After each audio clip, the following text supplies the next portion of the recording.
you walk with open arms towards the sun, you feel the warmth of the rays, and then you know. Welcome to the Bassline. Michelle Herman is the president and CEO of Synox Pharma. She is one of the leaders in the chlorine dioxide revolution. She is here today to talk about her experience and insights into the COVID event, as well as the incredible resource that is chlorine dioxide. It is my privilege to welcome to the Bassline the illustrious Michelle Herman. How are you today, Michelle? Hey, Jeremiah. I'm doing great. Well, I'm so glad you took the time to join me today. And I want to jump right into the conversation. We focus a lot here on a weekly basis on the COVID event, the harms inflicted by the COVID injections. And if my understanding is correct, your family was impacted by the COVID injection specifically. Could you share with us some of your family experience? Yes. You know, we have a little bit of an echo. Can you hear that? I don't hear the echo. Okay. It must be just on my side. Okay. Hopefully it won't distract you too much. Yeah. You know, I have to say that 4 out of my 9 immediate family members had an issue, ranging from a blood clot to shingles in the ear, which required surgery and hearing aids, to another blood clot, an AFib, and ultimately the death of my mother. And, you know, I have to tell you, at the beginning of COVID, of course, you know, I've been in the chlorine dioxide business since 2009, 2010, and it's been such a struggle to get people to understand what it is, how it works, and we're fighting to get to the people that we finally now found through the medical freedom community. But at the beginning of COVID, I really thought, okay, great, maybe we'll actually, you know, be CAP4 positive this year. You know, we've been around, but no one can ever find us. And maybe this will be the moment that chlorine dioxide has its day in the sun, so to speak. Right. And it didn't really happen during COVID. In fact, I ended up going to jail for talking about chlorine dioxide. But from COVID itself, the injections, well, at the time COVID started, I was living in Southern California. And I was actually thinking like, oh, I don't need to get a vaccine. They're all talking about vaccines. I have chlorine dioxide. I have Snoot spray. Why in the world would I get a vaccine? It makes no sense. It's just absolutely unnecessary. And I ended up going through kind of a nasty divorce, and I sold my house in California, and I decided to move back to Albuquerque, New Mexico, which is really where I grew up. And my elderly parents were kind of struggling, needed some help, and I just thought, you know, I'll go help them. And my parents both, frankly, were healthy as horses. I mean, neither one of them were on medication. My dad did push-ups at his 90th birthday party, and I thought, my parents are going to live another 10, 15 years, and I don't want to disrupt their life, so I'll go help them. And so I got here in, I guess it was March of 2021, and my mom actually had been diagnosed with dementia a couple years earlier, and I did not realize how bad it was until I got here. And it was insane. It's like chasing around a 3-year-old who's regressing every day. And by the time I got here, my parents already had 2 shots, and I was busy, just involved in a whole bunch of things, and really wasn't even thinking about getting the shot. I didn't need it. And you know, I was so busy. I had another day. My day job was in credit collections, and I literally just felt, I kind of fell prey to the fear campaign. And I thought, oh my God, what if I got it? I was a carrier. I didn't have symptoms, and I gave it to my mom and dad, and I killed them. I would never forgive myself. And so I finally said, you know, okay, I guess I'll get it. So I got 2 shots of Pfizer in the summer of, I guess, 2021, and had no reaction whatsoever. So that, even though I'd heard, you know, all these things about the childhood vaccines, you know, you hear like, oh, the flu shot's just fine. We all just think we got shots when we were kids. It's no big deal. And so I didn't really think much of it other than I hate needles, so I really don't want to get a shot. But it wasn't till probably the fall that I started hearing about, you know, people having blood clots and dropping dead and having all these issues. And I just kind of chalked it up to, well, you know, it's such an oddity. It's so rare, which, of course, now I know different. And later that year, and I guess it was November, my other day job, I was actually hosting webinars constantly, and my mom just lived down the street, and she'd call me constantly. If I didn't answer right away, she'd come down and pound on my door, and if she came in, she'd be popping her head into my webinar presentation. So I asked actually a cousin of mine to just, hey, keep my mom occupied. And she, even though she knew what I did, she knew about chlorine dioxide, it's like it never really sunk in. And she was definitely afraid of COVID. And she only would help me if she's like, you've got to all get the booster. You have to get the booster. And I was like, no, we don't need it. And don't you understand what we're doing? This is chlorine dioxide. We've got a lifetime supply of Snoot spray. You don't need it. And I just was so busy and so overwhelmed that I just relented. And I thought, you know what? My parents didn't have any adverse reaction. I didn't have any adverse reaction. Okay, fine. Do it. I needed help. And the tragedy is that happened in November. And by March, my mom was dead. Right. And about a couple months after that, my dad was almost dead. Ended up in the hospital with AFib and a blood clot. And he is now a shadow of his former self. And I have to say, honestly, it took me probably 6 months to even connect the dots. It just didn't even occur to me that it was these booster shots that killed her, because she had dementia. And I kept, everything, when you read about dementia, it's like, well, you're going to die from dementia, but what do you die of exactly? She's physically perfectly healthy. Her brain is just malfunctioning and misfiring. So what in the world is she going to possibly die of? And it was shocking to me. And of course, frankly, 6 months ago, I finally logged into my mom's health records. And, I didn't catch it before. I had looked at it shortly after her death, and I saw her COVID shots, and I actually looked her shot record up on how bad is my batch, just to see how bad was it. And I looked through her medical records, and, because, they keep track of all this stuff, right? So they even do all these charts and graphs to show you, oh, here's your vitals over all these years. You're fine. She was totally fine. And I didn't catch it until about 6 months ago when I went in to look again. And at the bottom of her medical records was a whole different section.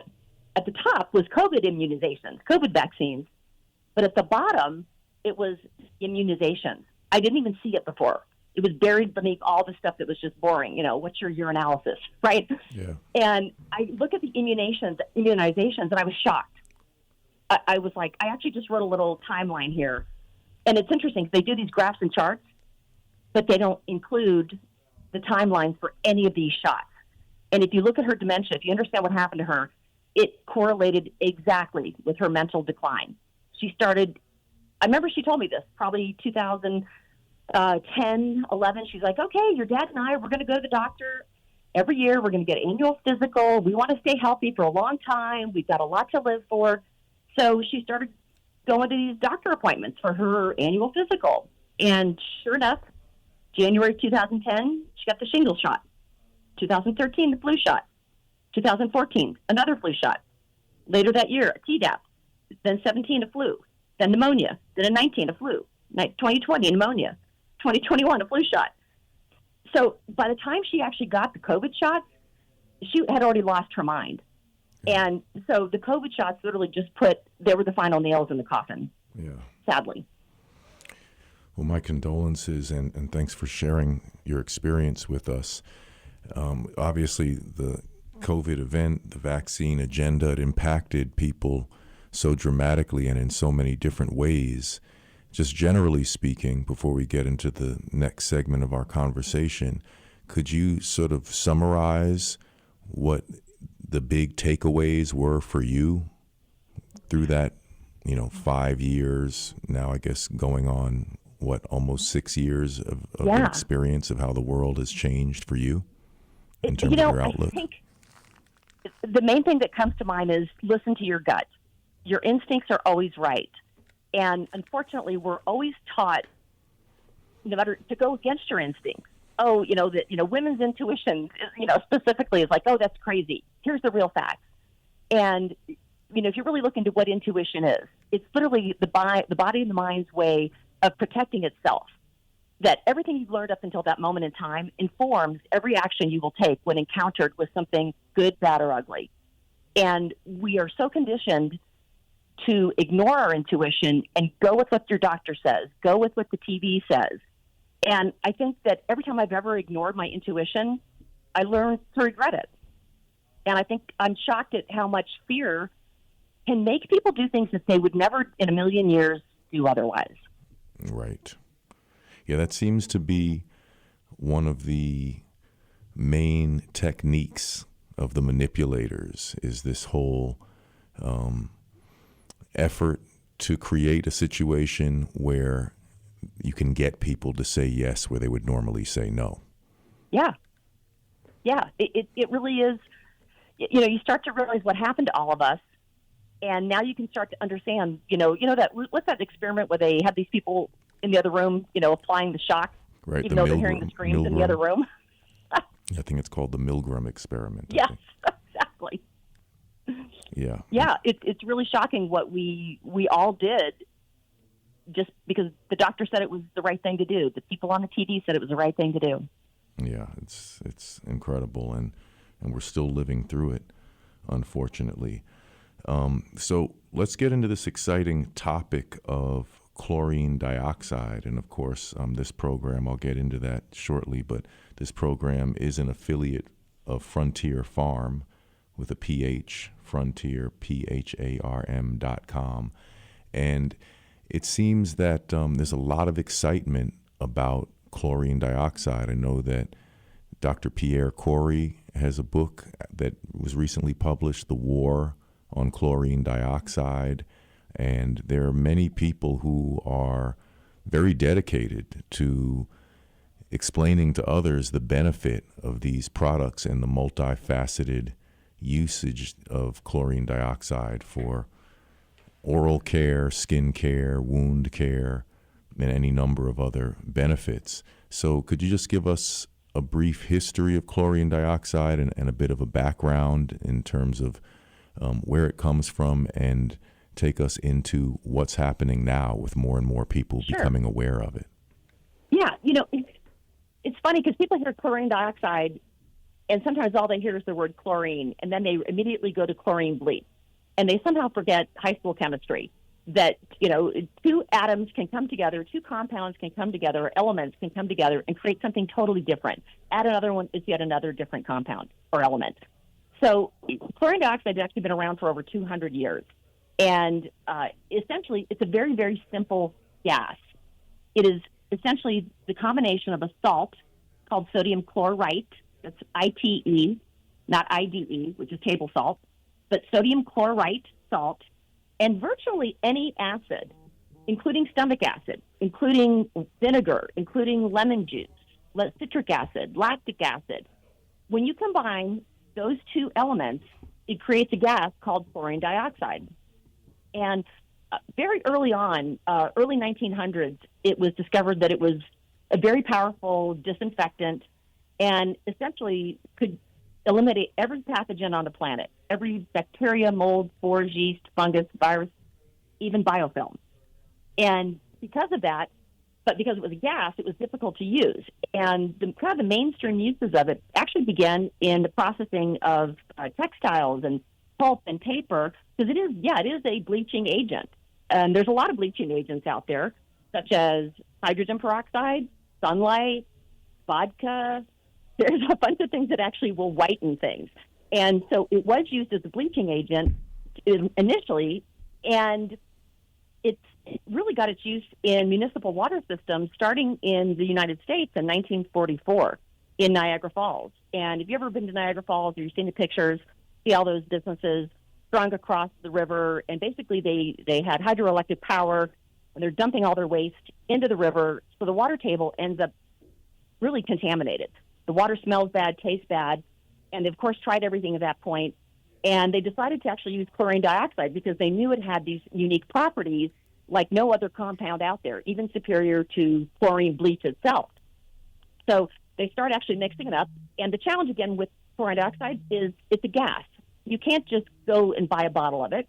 You actually have to mix it on site.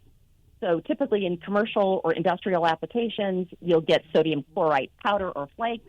You'll get whatever acid you want to mix it with, and then you'll mix the appropriate part on site. The gas will generate And the gas is also, it dissipates very, very quickly. So you've got to be able to use it quickly, get the job done. And in municipal water systems, I think it's used now about 3,000 water systems around the globe. And they don't use it necessarily every single day because it is a little bit more expensive than just chlorine bleach. But the beauty of chlorine dioxide is that when it breaks down, it actually just breaks down into salt and oxygen. And chlorine bleach, when that breaks down, it turns into basically trihalomethanes, which are cancer-causing compounds.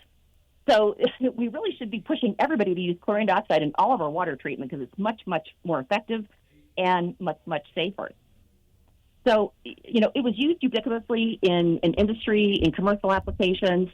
And there was actually a doctor in Texas, in fact, in the 60s, who realized that because of its properties, if you could ingest this, if you could drink this, either as sodium chloride mixing with your stomach acid, that it could actually do the same thing in the body that it does to water, that could actually break down this pathogens. It could also bring oxygen to the cells. And so he actually put together a product called Aerobic 07. And he was actually selling it in Texas, talking to people around the country. And Mary Polly Bowden should know that she wasn't the first one to be attacked by the Texas Medical Board and chased after. It was actually E.D. Goodloe in the 60s. And that was kind of the start of the oral consumption. And because he experienced such persecution, really prosecution, he moved out of state and kind of went undercover. He's passed away now, but he did pass on his recipes to some of the folks that we know. And that was in the 60s. And in the early 70s, Howard Allinger, who, of course, is the founder of Frontier Pharmaceutical, prior to that, he was in the ultrasonics industry. And it's just a prolific inventor, kind of a mad scientist guy, very creative.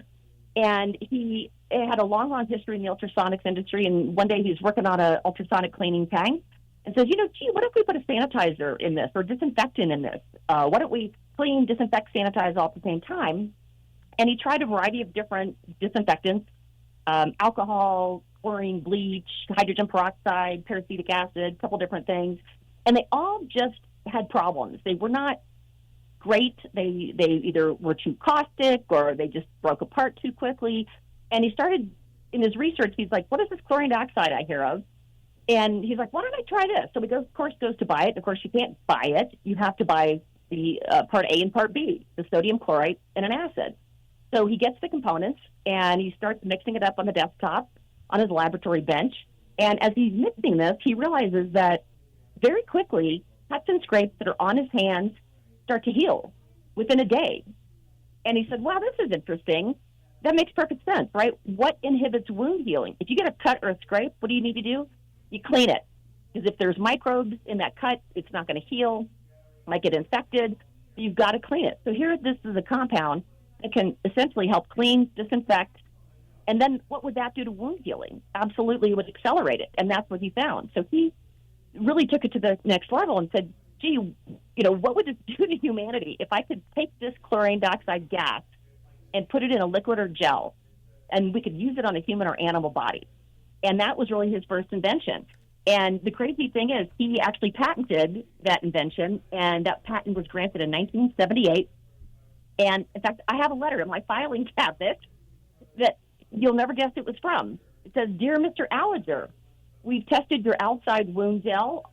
It performs 10 times better than the standard, which is probably like neosporin or bacitracin, and no toxic effects were observed. And we're blown away. We look forward to years of working together. Love, the Center for Disease Control. Wow. So that's how far back this goes. And that's how far back the government knows. And it turns out Howard Allinger, that was the first of probably 20, 30 patents that he got in the chlorine dioxide space over the last, really from the 70s onward. And so the interesting thing is that when we hear the government saying that there's no solution for COVID, for H1N1, for SARS, MERS, HIV, for all smallpox, anthrax, and yet we have letters from our own government agencies addressed to Mr. Howard Allinger saying, great working with you. We found it obliterates all of these pathogens. We look forward to more work together. We got 50 years of these letters. Wow. Yeah, I mean, it's pretty horrifying. Fascinating.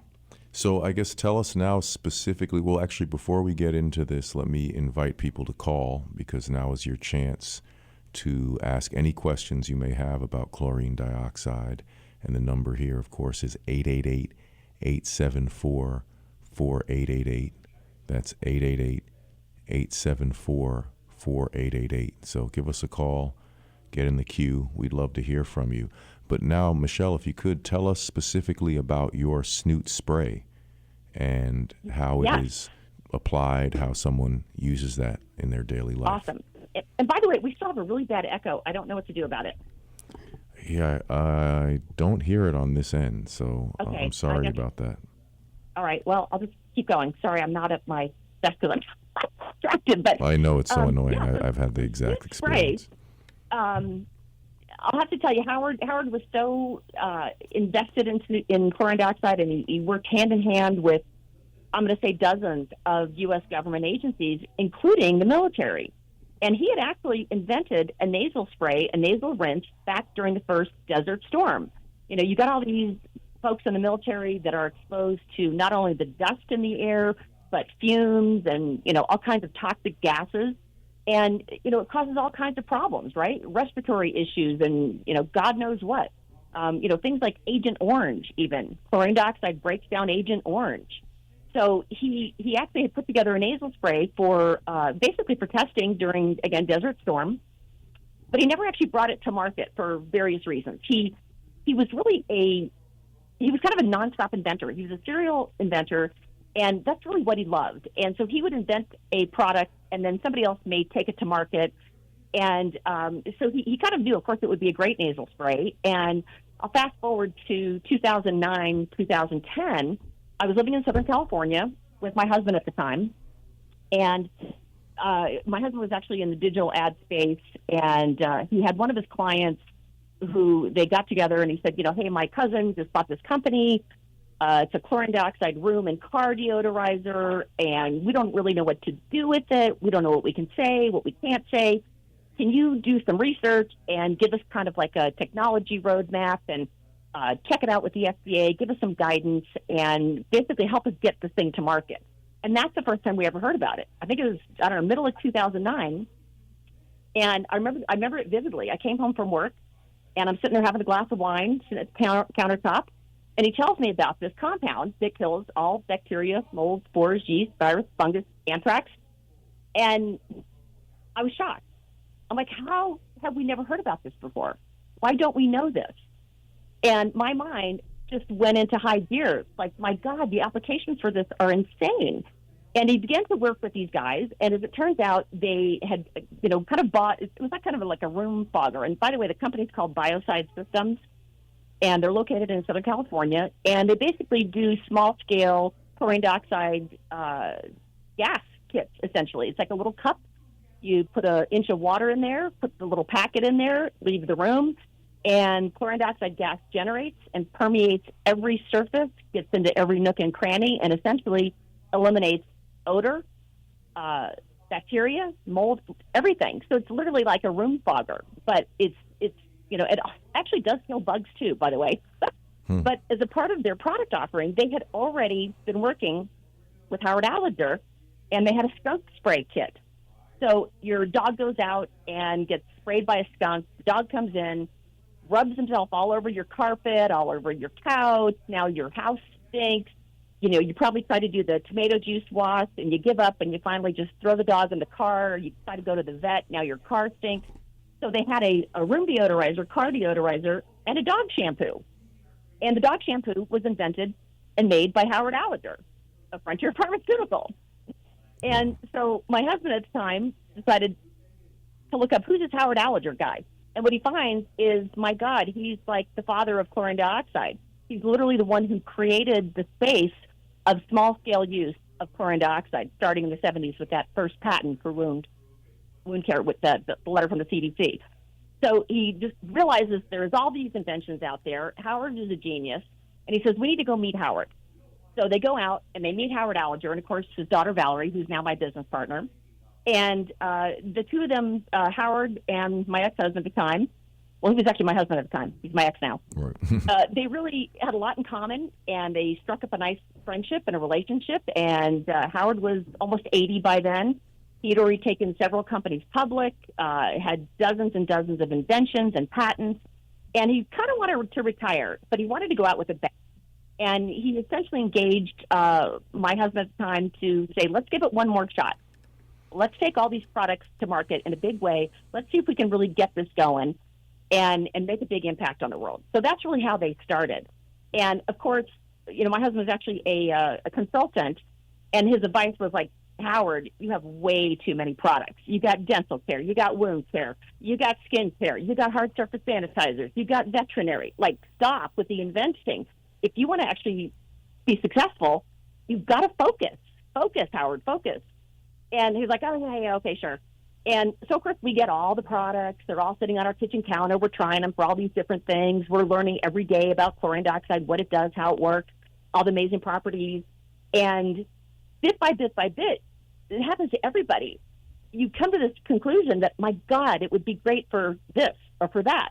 So that's, of course, what happened to my husband. He was about to come down with a sinus infection, and he thought, now what I know about chlorine dioxide, it gets rid of fungus, which is typical in a sinus infection, also breaks up biofilm, also loosens mucus, kills virus, bacteria. What if I sprayed one of these products up my nose? So the only one that kind of had a long, pointy tip at the time was the doggy ear spray. So he took that, and he sprayed it up his nose, and it didn't feel real good, right, because it has some surfactants and other things in it that are great for a dog's ear or a cat's ear or a horse's ear, but they really don't feel very good if you spray them up your nose. And he had all this gunk come out, and, he kind of had to brace himself to do the other side. You might as well go in all the way. And he does it again on the other side, blows his nose, goes back to work, and time goes by during the day, and the next time he reaches for a tissue to blow his nose, he realized it's been like 8 hours. He never got sick. He's not coughing, doesn't have a runny nose. He just had a little bit of enough for a tissue. And it dawned on him, my God, it would be a phenomenal nasal spray. So he calls Howard, and he says, Howard, what about a nasal spray? This would be great. And, of course, Howard says, well, of course it would work as a nasal spray, you idiot. But you just told me to focus and stop inventing. Mm-hmm. So he's like, oh, yeah, sorry about that. Goes back to work, and a couple weeks later, he's in the grocery store, and the phone rings, and it's Howard Allinger. And Howard didn't call a lot, but he every time he called, it was a joy to speak with him. And Jack, that was my husband's name, he said, Howard, what do I owe the pleasure of this call? And Howard's like, okay, I'll do it, 50-50, me and you. And he's like, what are you talking about? He's like, I'll make it, you do everything else. Let's go into business together. And that's really how it started. And so that was 2009, early 2010. And at that point, again, Howard had already gone through the pains, the frustrations of bringing products to market and packaging and labeling and sales and marketing. And he's like, you guys do everything else. So that was what we did. He made the formula. We had a group of 10 people that kind of tested it out, and we went through several iterations. And actually, our original name was Sinox. It was like sinus and chlorine dioxide. And we ended up changing the name into Snoot about 2 years after that fact, which has turned out to be kind of marketing genius. I've had so many people tell us that they just remember that name more than anything else, which is great. It's a really nice fit there. But we launched 2010, May of 2010. So Howard made it, and we did everything else. He shipped the product to us. We put labels on the bottles. We searched the globe for a high-quality nasal sprayer. We worked with a album designer to do beautiful packaging and design work for our website. And we launched, and nothing. And my husband was actually in the digital advertising world. And, if you're launching a project, it's pretty easy these days. Do A/B testing. You do all these different variations. You do Google AdWords. So all the typical things that you would do to launch any product these days, especially with the internet, none of them really worked. And he would try this and that, and it would work for a little bit, but we'd never really get any traction. And we went through all kinds of things that just were lackluster. And now I realize, now I understand, we were actually blackballed. We were censored. And I don't think we realized at the time how bad the censorship was. You hear about it, but you think it's ridiculous. and until it happens to you, you really don't buy it. So we really struggled. We never really sold much product at all. I could never get any doctors.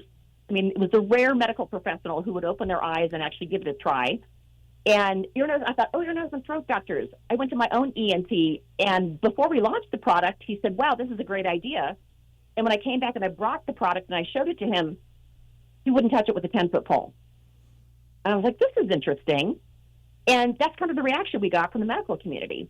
And so we tried all these different communities, and, again, we get traction. But what I did not know is at the time that people would look up chlorine dioxide, and, of course, what would they see? Don't drink it. It's a toxic bleach.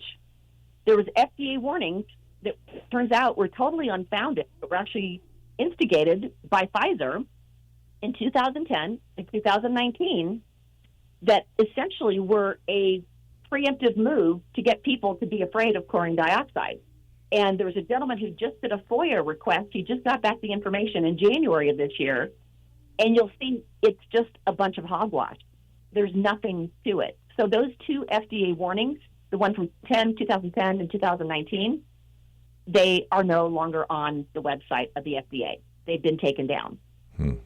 So that censorship really hit us hard, and it was not until we met C.C. Blakeman of the former Fence Group in 2023 that our lives changed.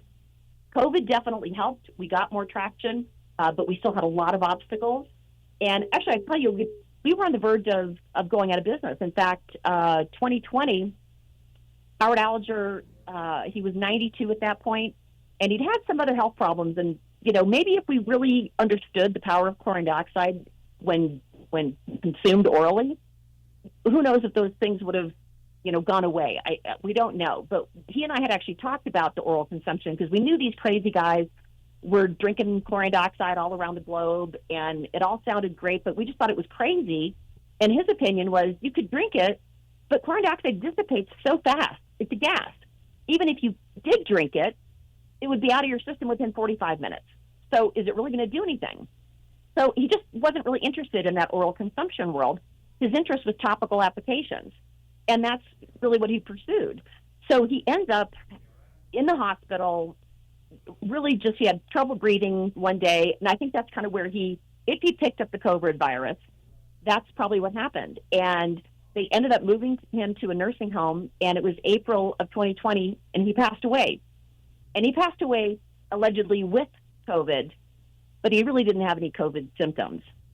And that was devastating for us. He truly had so much life left in him. He was still inventing, going crazy. He had a lot of fight in him. And that really was a big setback for us. So that happened in 2020.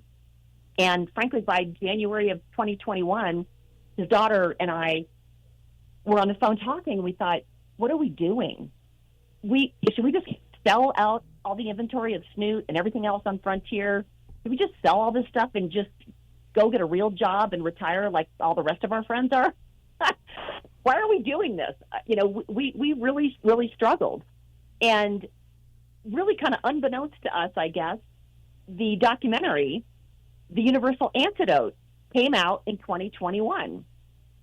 And I didn't even know anything about it. I had no idea it was in the works. But I kept, all of a sudden, orders start picking up in 2021, middle of the summer, more orders. And I'm like, where are these orders coming from?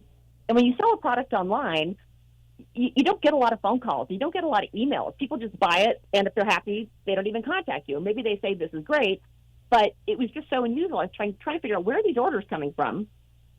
And I finally had somebody tell me, yeah, I just saw you in a documentary. It blew my mind. And when I watched the documentary, it was life-changing. It was all about Howard Alger, the history of chlorine dioxide, how it had been derided, persecuted, prosecuted, made fun of, dismissed, censored. But yet there was all of this governmental research going back to the 70s, specifically with Howard Alger. And the name of the documentary, the gentleman who did it, he's actually a critical care oncology nurse, and he came across work by NASA. So NASA has several research labs all around the country, and they do all kinds of research for different things that they might use in space. And then if something works, they basically deploy it out into the commercial environment. And so they had been testing his chlorine dioxide products. The first company he had, of course, was Alcide Corporation, which, by the way, ended up getting bought by Ecolab in 2004 for like $56 million. And, of course, they bought it and they pretty much shelved everything except for a water purification program. So NASA is experimenting with his formulations, his Alcide formulations. And, of course, they find it works on everything. They were able to make milk shelf stable for a year. They found all kinds of uses in even air conditioning. They went to the big three automakers at the time and said, here's a solution for musty mold fungus in your air conditioner. You just simply put the little gas in there, and sure enough, that cleans out all that mold in your AC. They worked with pharmaceutical. I think they worked with Allergan, contact lens solutions. It's unbelievable. And NASA was actually the organization that called chlorine dioxide, they gave it the moniker, it's a universal antidote. It works on everything, and it's incredibly safe. So that's how we got the name for the documentary. Incredible. Based on Howard Allinger's work with NASA. Sounds like a documentary cool. I need to see immediately. Yeah, and but I would say everybody should start with that documentary. It's actually at the website, theuniversalantidote.com. You can also get to that from my website, snootspray.com, and it is the best high-level overview, and it does a phenomenal job of the history. And the guy who did it, he actually had been a registered nurse for many, many years, and actually in oncology, and he actually had patients that they had done everything for, right? Chemo, radiation, and they did everything they could, and he was kind of like, well, we did the best we could. And they would come back and show up, and he's like, what are you doing here? A year later, 2 years later, he's like, he was shocked that these people were coming back and they were still alive. And he was like, how are you still alive? And they kept saying MMS, which is like another nickname for ingestible chlorine dioxide, miracle mineral solution, which has its own challenges, as you can imagine. But basically, it's chlorine dioxide. They were drinking chlorine dioxide. They were bathing in it. They were spraying it, soaking in it. And he literally thought they were insane. So it happened so often that he started some research to essentially prove them wrong. He thought that he could pull up some information and say, I know you thought it was the chlorine dioxide that got rid of your cancer, but it really wasn't. It was something else. But what he found was that they were right. And he found such a huge body of evidence that he just couldn't keep it to himself. So that's why he put together this documentary. And he worked on it a couple of years. And it's really a great starting point for everybody to understand the whole history and why it works and how it works and all the different applications. It's a great starting point. Yeah, incredible. We have a caller on the line, actually. We have Lena from Brooklyn. Are you there, Lena? Lena, are you there? Lena, Yes. are you there? Oh, there we go. How are you, Lena? Thanks for calling. I'm fine. I was kind of incognito because I couldn't hear what was being said, so forgive me if I have to be redundant.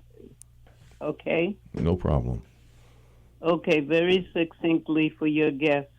I'd like to know, perhaps I missed this explanation, but I didn't hear her say what that particular chlorine dioxide, if I pronounced it correctly, what is it? I mean, what's the compound of what? That's the first question. Second of all, what exactly does it do? He's appointed all these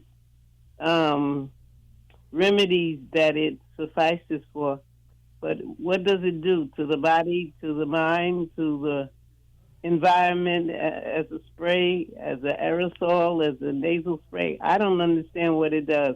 And thirdly, I'd like to know, she equated virus with germs and bacteria and her product addressing it. And I have called in and I reiterated that a virus is not a germ, it's not a bacteria, it's a rhizome. It is a mechanism of the immune system that activates the immune system. There is no active virus except in the molecular structure. So it's not addressed by anything external. It is something that the Creator put in the body to be activated when the body's immune system is low and needs to be activated to protect the body. So I'm always disillusioned when I hear professionals mention a virus, what a virus on the walls and virus on the car. when a virus is not external. It's totally, all you have to do is look it up in the dictionary. Without even doing any research, it tells you it's a mechanism. It's not a thing. Okay, so answer me how it addresses a virus when nothing actually touches a virus, because a virus is an ESOME, ESOME, and it is activated by the immune system, not by anything external. All right, I'll be quiet and listen.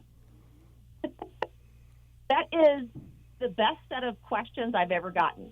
The sequence is fabulous, and I have an answer for you, at least most of it. So at the top of the list, what is it? Chlorine dioxide, it is a gas, but it is comprised of one chlorine atom and two oxygen atoms. So the chemical symbol is ClO2. One chlorine, two oxygen. And what does it do? It essentially, because of the nature of not only its voltage, it actually has the ability to accept 5 electrons, which I don't think there's any other compound that has that capability. So how it works when it encounters a pathogen, whether in the water, on a surface, in the body, it basically goes into oxidation mode. Chlorine dioxide is an oxidizer. So other things are also oxidizers, like hydrogen peroxide, ozone. So it's a family of oxidative therapies. But what's also unique is that it also is an oxygenator as well. So when it meets a cell, if it's a pathogen, based on the voltage, the pH, a couple other things, it will essentially oxidize the pathogen, but bring a burst of oxygen to the cells. So chlorine dioxide doesn't heal anything. It simply paves the way for the body to heal itself. So it's getting rid of the pathogens, it's bringing oxygen, and those two things allow a cut, a sore, a wound to actually heal. And that's essentially how it works. And a very kind of a succinct way of maybe putting it is it promotes and supports mitochondrial repair. So that's how it works. So to your point of the germs and the virus, I totally get it, right? It's the terrain theory versus the germ theory. And there's a lot of debate. You could probably have a whole other hour session on that topic. Mm-hmm. And I think that that I totally hear what you're saying. And I guess, it goes to when it's used, when it comes in contact with, let's just say a virus, you're right. Like, so a lot of people, there's theories that viruses are actually really parasites, that they're activated when certain things occur. And, however you want to argue that, you're probably right, frankly. I think there's a lot of opinions on that. But other things as well, bacteria, fungus, mold, yeast, spores, anthrax, biofilm, those are real things that exist in the body, on the body, in our environment, in the water, in a stream, in your faucet, in your bathtub, in your fruits and vegetables. There's a bunch of things that, aside from the virus argument, is it nature or nurture, right? Is it germ or terrain theory? How they actually find those viruses and test them in a lab. Listen, I'm not a virologist. I'm not a chemist, but there's so much data out there. So do they manufacture them? I'm not exactly sure how they isolate them to test them, but that's another topic. Again, it's a huge topic of conversation. But everything else, they're pretty easily found around us and in nature, and basically works the same way, oxidizes and oxygenates. And a lot of people will call chlorine dioxide a smart bomb because what it does, and another question is, does it hurt the good bacteria? Now everybody's talking about the oral microbiome and the nasal microbiome and the gut microbiome, and chlorine dioxide works like nothing else. And it has to do with voltage, with pH, also size of the pathogen. And so it turns out that most pathogens, most bad bacteria, are actually small. They're easily oxidized. And the good bacteria is typically larger in size. It also has a coating around it. And yeah, probably if you were exposed for 10 hours to 3,000 parts per million, yeah, it'd probably kill everything. So how we're using chlorine dioxide and how everyone else is using chlorine dioxide is at a very, very low parts per million, a very low concentration for a limited exposure. And because chlorine dioxide is a gas, even though we make these products that allow it to stick around a little bit longer, it gets in, it does its job, and then it gets out, allowing the body to heal. So I'll also say we make no medical claims. We do not diagnose, treat, prevent, or cure any diseases, just so that's clear. But I can tell you that millions of people around the globe have been using it for 50, 60 years with literally no deleterious effect.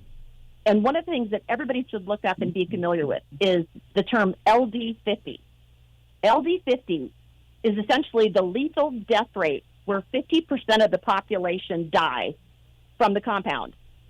And it's typically used when you're testing on like mice or rats or whatever. But the LD50 of chlorine dioxide is similar to water. And yes, can you die from water? Absolutely. That's called drowning. Even if you drink too much water, all these college kids are decided instead of having everybody chug a fifth of vodka, let's chug a gallon of water. And there's been several deaths from that.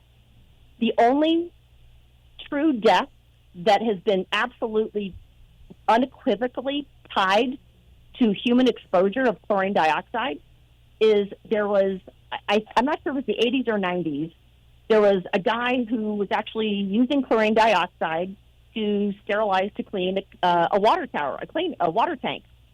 And he brought in the chemicals. You bring in, a bucket of sodium chloride, you bring in a bucket of the acid, you mix them together, and then you leave the tank, you go out the door, and you let the gas do its job. Unfortunately, this guy got locked in. He got stuck in the water tank. So he breathed in probably 3,000 parts per million. He could not escape. And he died from asphyxiation of chlorine dioxide. Now, if you look at the LD50, I think, what is it, like 400,000 people die from Tylenol, ibuprofen, aspirin, even over-the-counter things. So every year, it's hundreds of thousands of people die from these things. And so when you look at the reality of day-to-day, whether it's terrain, whether it's a germ theory, if the virus is manufactured, if it's a bioweapon, if it's COVID, if it's smallpox, if it's Lyme disease, it's effective against that in so many different applications. So I hope that kind of gives an answer to that. Yeah. Thank you so much, Michelle. We only have a few minutes left. I do want to make mention of the various ways that you can support this program. I'll try to be quick. But March 29th, first of all, we are having another 5 to 8 frequency jam session. Please join us. We're building a real community, not just a virtual community in this case, but folks really getting together at a wonderful venue, which is Rock Mill Fitness. That's ROKMIL Fitness, 274 Lenox Avenue. It's on Lenox, just south of 124th Street, and doors are 3:30 p.m. That's March 29th, the last Sunday of the month. And of course, I want to direct you to Frontier Farm. That's FRONTIERPHARM.com. And if you use the code The Bassline, it's actually capital THE space capital BASSLINE. You will get a substantial discount on your order, and there's a variety of products. I'm using a few of the products myself. Excellent mouthwash and toothpaste. So please check it out. I think the products are very good. Otherwise, I would not be an affiliate. And you can check out the catalog again at frontierfarm.com. Discount code THE with a space between Bassline, BASSLINE. Also, if you pay a cable bill, there's no reason for that. Streaming TV is where it's at. PrivateIPTVAccess.com. PrivateIPTVAccess.com. Code J Hosea. That's capital J, capital HOSEA. Please check out my music, like the theme song for this show, Love's the Highest Truth, at jeremiahhosea.com. And of course, I'm a chess teacher, remotelearningchess.com. Please contact me for a lesson. If you're involved with a homeschooling organization, please reach out to me as well. I'm a very experienced teacher. I've taught in dozens and dozens of schools in the New York City area, in Jersey City, online. I've taught internationally. I teach chess every day. So please make use of my experience as a teacher. that is a resource for this community that some people have taken me up on it, but I feel like an underutilized resource. I incorporate chess history, vocabulary. I'll bring you in contact with any number of outstanding resources so you can supplement your training in addition to the lessons. And also, the Bassline podcast is on YouTube. So please go to your YouTube search bar and type in the Bassline, Bassline podcast, and make sure you're subscribed to that and share those interviews around. This is episode 134, so 134 health freedom focused discussions in 134 weeks. And tonight we will have the Bassline Extra. It's the Friday night edition of the End All Tyranny spaces that we host every night on X. And I don't know if you're on X, Michelle, but I'd love if you could join us perhaps this evening. I am, and I'd love to. Okay, that's great. And yeah, that's pretty much it. So please make use of all these resources, folks, different ways of supporting this program. We're just about out of time, so I'm sorry to ask you a huge question with 1 minute to spare. But Michelle, what would be some of your thoughts in terms of the modern health revolution that's taking place? Because it seems to me there's this huge military industrial complex, which I now call the military medical industrial complex. And we're going to have to start taking care of ourselves, first of all, rather than assuming we can dismantle this massive apparatus and then start taking care of our health. So what would you say in 50 seconds about the health revolution that's happening? I think 5 years ago, I never would have believed what is happening today. The openness, the curiosity that we're now seeing is fabulous. And I think, I thought about your question even earlier. Yeah. And I think the challenges that we have is that, that cognitive dissonance. People don't want to hear something that goes against some deeply held beliefs. Mm-hmm. And I think it's very difficult for people to take in some of this news because they feel guilty about what happened and they struggle to make sense of it all. And I think this is where, the Snoot spray, the Dr. Rinse mouthwash, some of these products are, I'll kind of say they're gateways almost to alternative therapies, if you will. If you can find a product that works better, tastes better, is more effective than anything else you've got or you've been using, you start to open your mind towards what else is out there. And I think that almost everybody that's kind of come into the chlorine dioxide world, especially, many kicking and screaming, but it's because they were desperate. They had some challenge that was not solved by modern medicine. The mainstream medical system failed them. They were desperate, and they literally said, what the hell? I'm going to give it a try. Yeah. So I think, sadly, sometimes it really takes a personal experience for people to look at alternatives and to look at other things. Yeah. But I think we're in a better spot than we ever have been in decades. Yeah. So it's actually incredibly exciting. Excellent. Well, thank you so much, Michelle, for joining us. I really appreciate it. We're officially out of time. And everyone, thanks for tuning in. Thanks for joining us, Michelle.